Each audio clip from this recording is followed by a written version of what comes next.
My parents stop at my little brother and sister's school to pick them up on the way. And when they picked them up, they didn't know yet if I was going to live or die. So they picked them up with the intention that brother and sister can say goodbye to their sister. Oh my goodness. Right. Yeah. So they're coming to the hospital.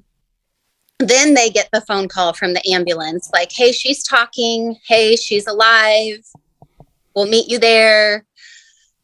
So they get to the hospital. I'm in the room. All the doctors are working on me. And I see my dad walk in. And I'm such a daddy's girl.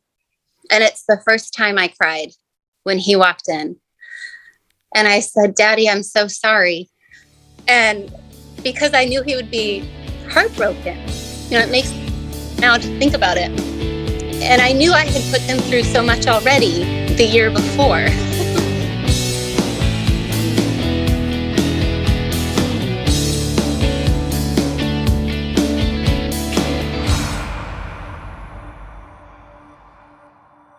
Kacey, it's so great to meet you and welcome to the Today Counts show.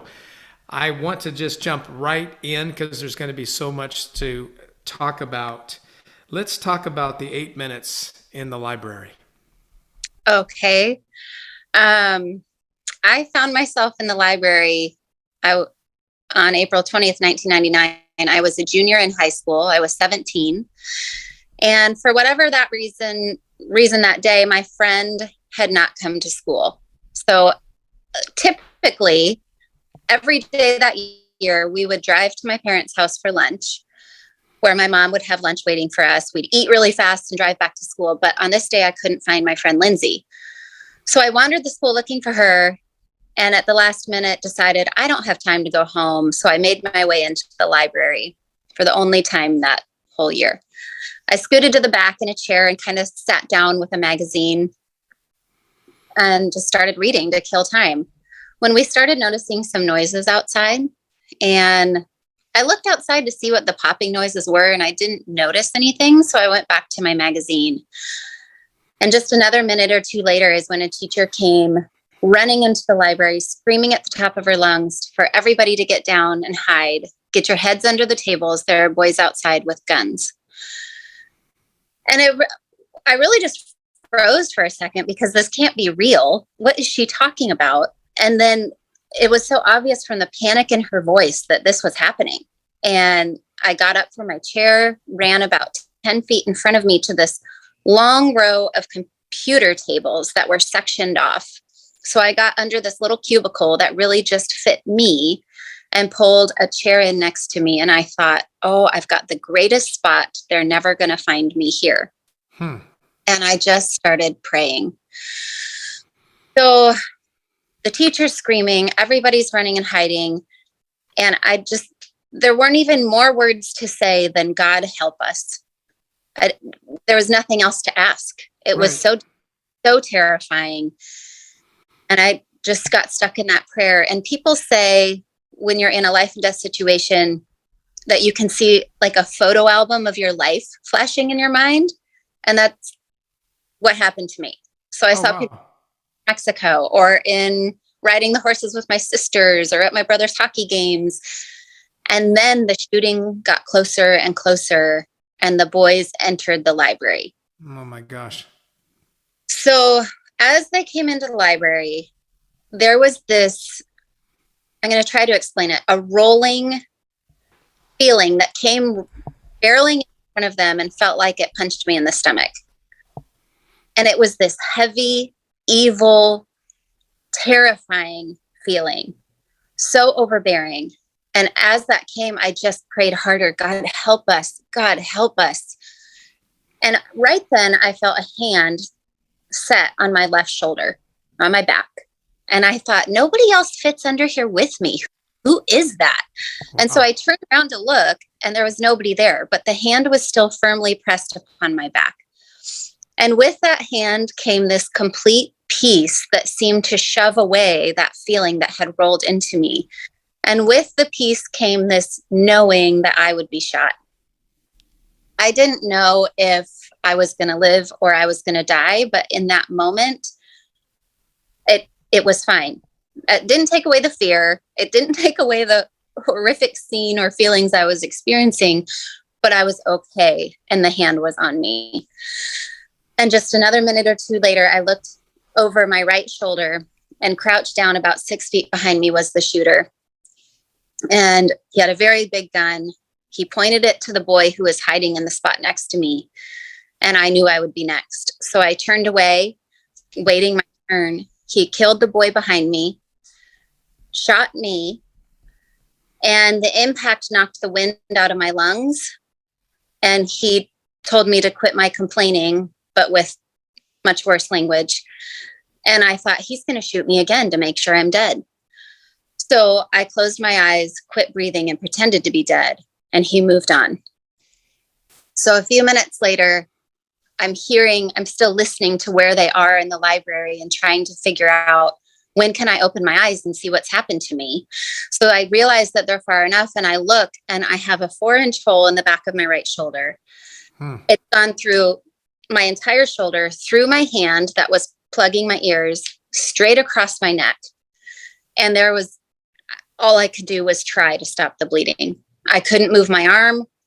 My neck was swelling. It was really hard to breathe.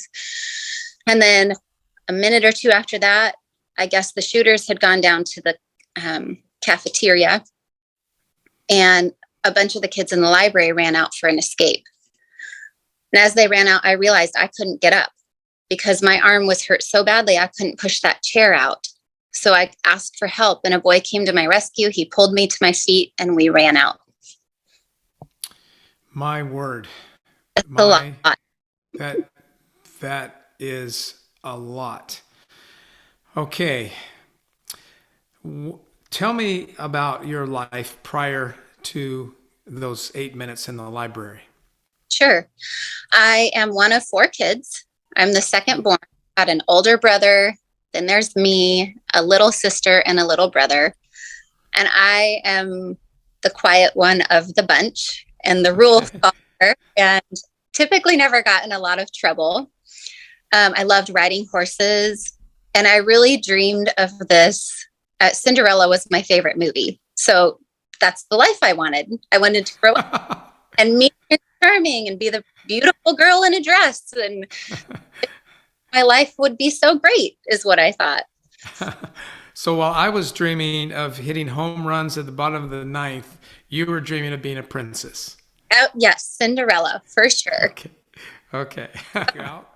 Oh, yes, I remember everything. I remember when they were putting me on the gurney, and I was really embarrassed because these men seemed cute to me, which is like a 17-year-old thing to think. Even full circumstance. And they dropped my shoe when they put me on the gurney. And I asked them, can you please pick that up? Like, don't forget my shoe. So we're riding to the, and they say, can we call your mom again? And so they did. They called her cell phone. I did not speak with her. They had to, take all my clothes off to look for injuries. That was humiliating. And I remember asking, when can I have pain medicine? It just so badly. So 2 more details about this little journey to the hospital. My parents stop at my little brother and sister's school to pick them up on the way. And when they picked them up, they didn't know yet if I was going to live or die. So they picked them up with the intention that brother and sister can say goodbye to their sister. Oh my goodness. Right. Yeah. So they're coming to the hospital. Then they get the phone call from the ambulance, like, hey, she's talking. Hey, she's alive. We'll meet you there. So they get to the hospital. I'm in the room. All the doctors are working on me, and I see my dad walk in, and I'm such a daddy's girl. And it's the first time I cried when he walked in. And I said, Daddy, I'm so sorry. And because I knew he would be heartbroken, yes. It makes me now to think about it. And I knew I had put them through so much already the year before. Not like this was my fault, but it just felt so terrible. Yeah. Here we go again. Yeah. So he walked in and I said, Daddy, did you see the hole in my shoulder? And he goes, yeah, honey, I see it. And I said, that boy shot me. And that started our hospital stay right then. Yeah, let's just pause for a minute, Kacey. You just touched on something that I think we all know subconsciously, but sometimes we don't acknowledge it. Love is pain, isn't it? I mean, your parents give birth to you. They partner with God in your creation, and they root for you. They pray for you. They hope for you. They support you. They discipline you. They literally save your life, and there's just so much pain surrounded in relationships, in love. But that's also a beautiful thought too. Is that we stepping into relationships means stepping into pain, and it doesn't sound beautiful, but it really is. It means that you're part of something bigger than yourself. And to hear, you say that you broke down and cried, you brought back memories of times where my daughter and I have experienced that same kind of emotion in that. So you go under, and they are operating on you. Tell us about that operation. Tell us about afterward. They didn't know what to do with the operation. The damage was so bad that I was looking at amputation. And they were going to try everything to keep me from becoming a 17-year-old amputee. So they initially cleaned it all out and worked on preventing infection, while for days they talked to doctors across the country trying to come up with an idea of what to do.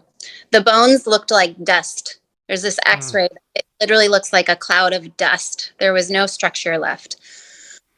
So then a few days later, a doctor in Denver, which that's just God's miracle right there, suggested using a donated bone to save my arm.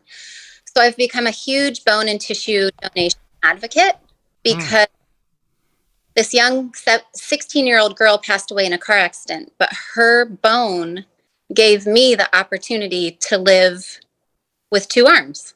Wow. Which is a very different life than with one. Yes. So that was an interesting story. We'd never heard of that before. When he suggested it, I wasn't part of the decision-making process. I was too sick and weak, but my parents had no idea that existed and that could be an option. So interesting side note, that surgeon has become a wonderful family friend, and we've traveled and spoken together, and we built a really awesome relationship that started 4 days after Columbine, all those years ago. Yeah. Wonderful, wonderful. So, what was the recovery like? What was the circus like? I'm sure there was that afterward. Go into a little bit of that, and then we'll talk about your life today, your ministry today. But Okay. what did the following months and years kind of look like as a survivor of that Columbine tragedy? The circus is a perfect word for it. That was a well-chosen word. Because in the days and weeks after, that is what it was. It was just a media circus everywhere. Yeah, sure. People trying to sneak cameras into our rooms, offering my brother money if he would go take pictures of me in my hospital bed. I mean, it was chaos. All of us were the spotlight that we never wanted. But when I was released 2 weeks after, I was facing giant mountains emotionally and mentally, on top of learning how to use this new body that was so weak and so broken, so painful. But I was terrified.